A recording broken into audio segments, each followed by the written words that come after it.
All right, another practical issue, nuclear energy. Is there any way to generate nuclear energy in a way that you would deem safe?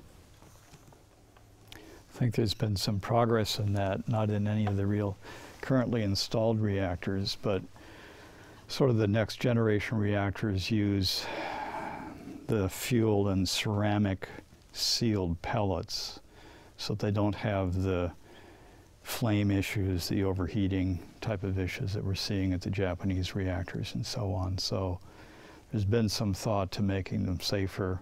When you're dealing with 1960 reactors like they are in Japan, then you have some of the issues. So from the physics side of things, I would say, yeah, there's a better way to do it.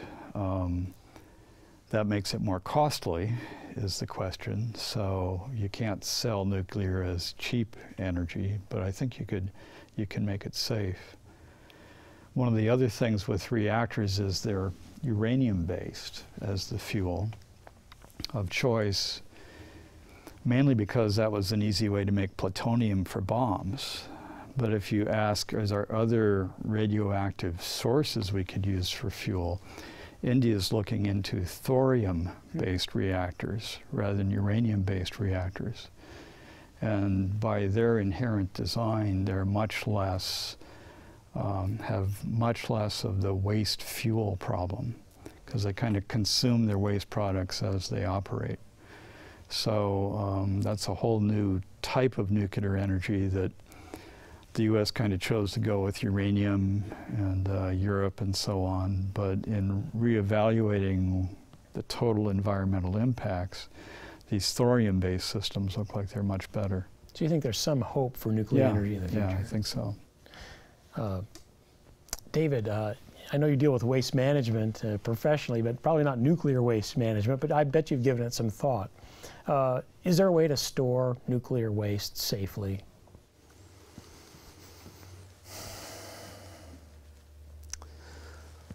I don't, from what I understand, based on older technologies, probably not. Anything's going to have a threat of some kind, and it's not just the storage of the nuclear waste, but the transport of it to the location of storage is problematic. And then just the long life that it has, it's very difficult for us to make a pronouncement about something being safe that has an ongoing threat over a very long period of time, where that time begins to approach something like geologic time, that we don't have a lot of experience engineering to that level. So I have some real concerns about that with respect to the kinds of waste materials that we've generated already in nuclear waste. But at the same time, as I say that, I'm not as familiar with John is about the newer technologies, and I've always had some hope that we would find better ways of doing that, and it sounds like there is some hope for that in the future. And Brent, I don't know if you have anything to say about nuclear waste, but you might have something to say about chemical waste too, and toxic waste, which continues to be a problem globally. On the nuclear front, there is, I forget which European country, but there is an effort to design a disposal container that should last 100,000 years. And the idea there is that even for the long-lived isotopes that are byproducts of these nuclear reactors, that I think for those the half-lives are around 30,000 years or something in that tens of thousands of years range. So that means that the radioactive levels will drop down to, at the end of this 100,000 year period, values that are less than what you would find naturally if that uranium had never been mined, had never been concentrated and used. So it's a way of returning to the Earth in a somewhat hopefully safe way, something that is similar to what was pulled from it. I don't know the cost for that, and that's something that I've read about being done in one particular place and not anywhere else. So there's that issue. The other issue, I think, paired with the nuclear power is, well, what are the other options that could get us to the same level without introducing these problems? So an example of that would just be use wind. Wind is on par cost, possibly cheaper, especially as we move to newer designs that increase safety but are therefore going to cost more. So I think wind power really provides an opportunity. There may be more of these things, and maybe we don't quite like the way they look as they dot the countryside, But I don't think anybody likes the way things look in Japan now, certainly, and we also don't like the way things look should there be a storage problem that was unanticipated. And that's my concern with a 100,000-year storage vessel.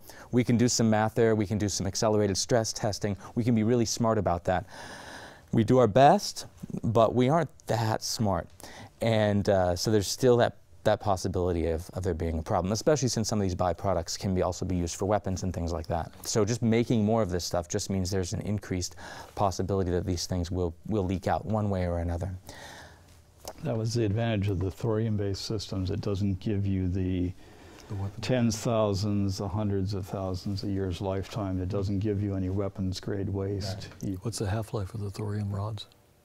I think that was more in the 30 to 50 year, of the final waste that you would take out of the reactor, stuff that in a couple of generations would be dissipated. That's good. So, yeah, it was... With nuclear, there's always the problem of distribution. If you look at a map of the United States where the nuclear plants are, the vast majority are along the East Coast and the South. Nobody's going to build a reactor that is so costly and put it in North Dakota. There just isn't the tax base to support it. But you got to get the electricity to North Dakota anyway. So ultimately we're looking at a mix of sources and a mix of risks. And we try to minimize the risks and maximize the availability. Well, I'd like to pick up on that idea, because sometimes when we talk about energy, we talk about worldwide and national energy policy, and we look at demand and we try to come up with sources to meet that demand. And that kind of thinking is important and it's helpful to the overall discussion, but I don't think we should limit it to that. We should also look to smaller and more local opportunities to generate energy. And there are geographical areas that would tend to be favorable for different types of energy generation.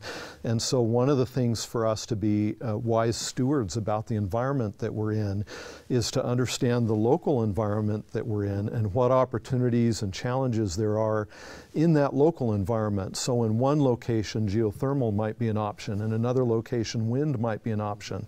In a third location, there might be some non-fossil fuel organic option of some kind, perhaps associated with waste products that we generate, either from agriculture, food production, or other kinds of manufacturing, where we could incorporate waste generation, energy generation as a part of the waste treatment processes. So I think this idea, to borrow a phrase from a book of a generation ago, small is beautiful. I think there's some merit to using that slogan and applying it to energy and other natural resources consumption, and trying to downgrade our consumption in a particular locality to where we reduce what has to be imported for our thriving in that locality, and adjust our sources of resources, whether it's energy or water or some other resource, nutrients and food, try to adjust that in our living style to live more within the means of the local environment that we find ourselves in, and reduce the amount of long-range transmission and transportation of those resources that has to occur. Biola University offers a variety of biblically centered degree programs, ranging from business to ministry to the arts and sciences. Visit biola.edu to find out how Biola could make a difference in your life.